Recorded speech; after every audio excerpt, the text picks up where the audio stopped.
Hey everyone, good morning. So today is Wednesday and it's the last day of our summer class. Hindi ako nakapag-video kahapon kasi may niluto ako na need ng attention. So and then late na din, malapit na ako late kahapon. So ayan. So get ready for today's video. So this is the last day of our summer class and then wala kaming pasok sa aming first subject na yung Math. At yung papasukan lang namin ngayon is yung Filipino, in which kailangan nga naming ipas ngayon yung aming term paper. And wala kasi yung teacher namin kasi may seminar sila.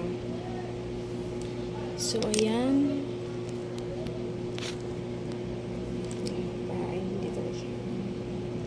Ayan, nagtatali lang tayo ng buhok. Pero hindi kami mag-uniform today kasi yung pwede naman kami hindi mag-uniform ng MWF. Kasi may letter naman doon na we are allowed to wear anything we want. Basta hindi lang yung naka-crop top. So, yung decent tingnan yung pang school talaga, hindi yung halos magpupod ka na, hindi yung ganon. So, ayan. Tapos na din ako mag-sunscreen, tapos yung mag-lip tint. Yung lip tint pala na ginagamit ko, guys, is ito. Tapos, tingnan nyo naman yung nakuha ko. Kinunan ko na to, pero ayan.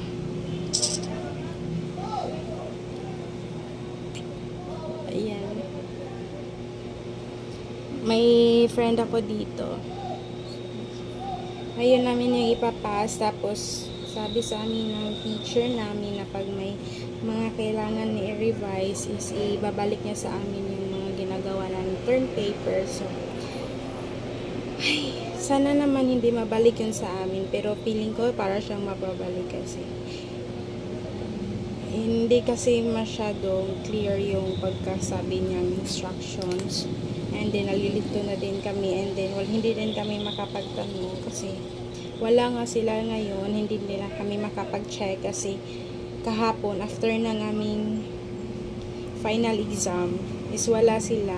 Kasi kahapon ata yung start ng seminar nila. So, ayun. This is I like my hairstyle for today. So, ayan. Maghahanap lang ako ng isusuot ko and then I will be checking my outfit later. So, ayan guys, yung ating outfit ngayon is naka-white t-shirt lang ako, tapos yung naka-black pants, yung pang jogging pants na black. Yun lang yung ating outfit ngayon kasi hindi naman tayo lalakad. Pero, at the end, may lakad pala kami ngayon. Ay pupunta kami ng Gisano Grand Mall and then i-treat namin yung sarili namin kasi deserve naman namin to. Nandito na naman tayo sa deserve, so wala talaga kami maiipon dahil sa term na deserve na namin to.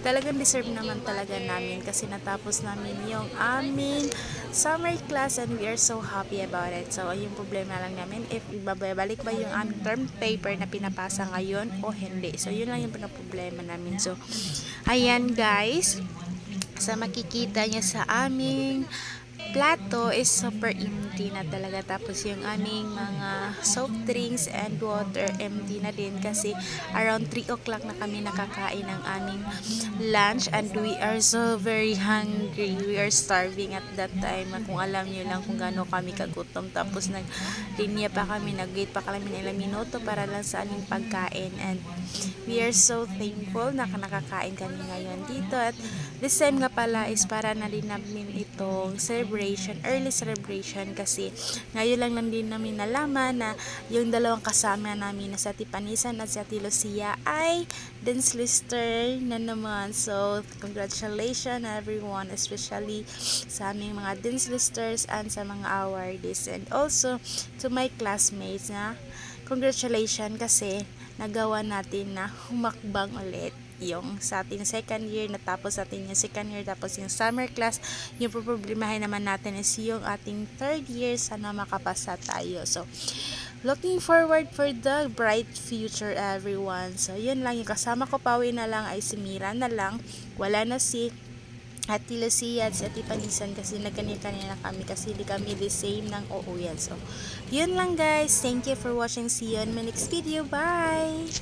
So, before I end this video, so ipapakilala ko muna sa inyo yung mga kasama ko. So, ito si Mira, si Ate Lucia, si Ate Panisan, tapos yung lalaki na kasama namin is nobyo siya ni Ate Panisan. Ang pangalan niya ay si Pablo. So, pero kuya yung patawag ko sa kanya. So, yun lang. Bye!